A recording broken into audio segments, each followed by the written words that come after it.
I take full responsibility for the following tale of woe because I'm the dummy who put the reel on the rod.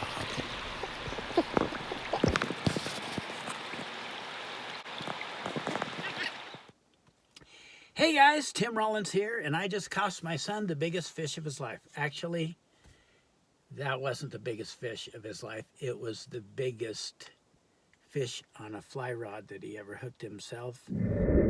How did I do it? I got sloppy, and I didn't take the time to do the things I knew were right. I gave him one of my old beater reels, and that was a mistake. I shouldn't have given my Bitter Hardy Viscount. And this little guy is like made of aluminum, and it can bend really easy. And so somewhere along the line, it developed that. You're an idiot, Dad.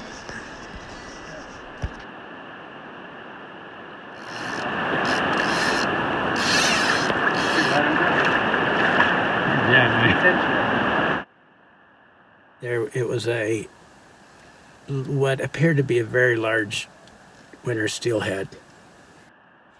So as Charlie was fighting his fish of a lifetime, this thing started. He couldn't get the fish on the reel. He'd reel and then it would get hung up, and then he'd have to strip, and then he'd want to reel his shooting line in real quick. So he almost got it in.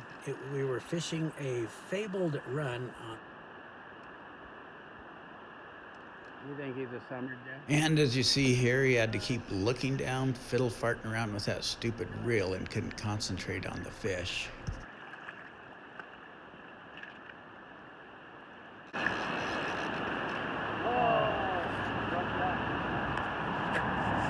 I don't know if you've ever seen a little boy cry on the river, but it's pathetic. But Charlie cheered me up, and I quit crying, and we went on to have a great day. Hardy reels are awesome, though. Problem is, they cost more than twice as much as this Orvis Bat and Kill 5, and this thing is a little baby tank. It's very nice, very stout. This reel is not probably going to bend as easily or break when you drop it, because you will drop it. I really, really like this reel. It's closed, caged. Mono running line won't get caught up in the guts and break or just get tangled in there. It's really cool. I love this reel, and I'm going to have a link in the description. Pick one up, because it's my understanding that they're discontinuing them. You can get them for under $100, Amazon Prime. So the link below will lead you to that.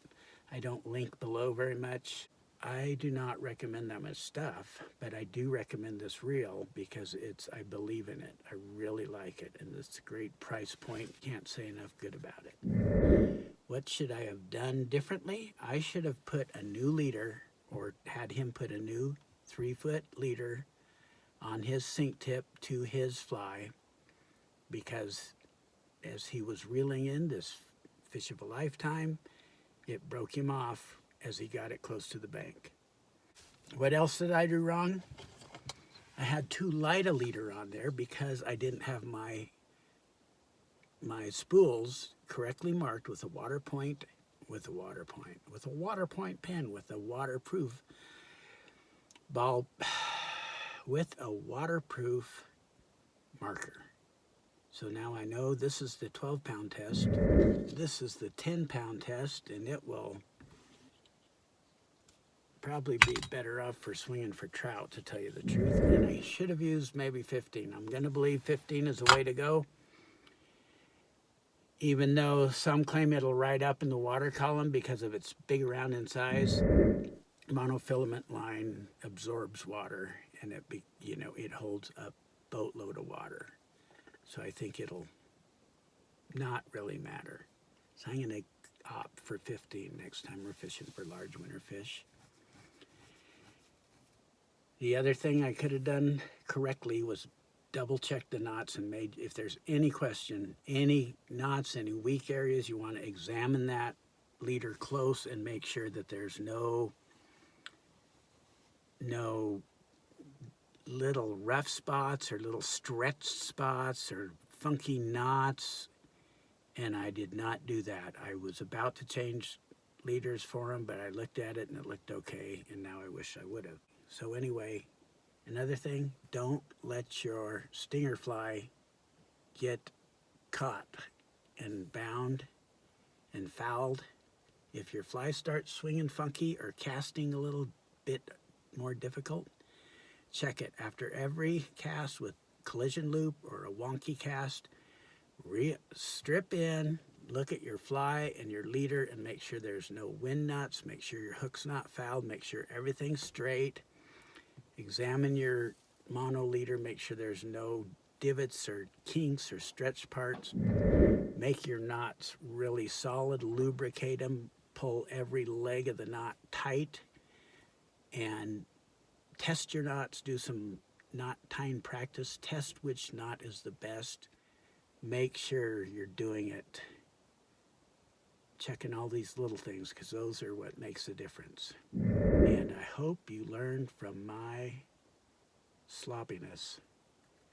And let me know what you have, some of the things you've done to lose fish. It'd be cool to hear different people's experiences. Thank you.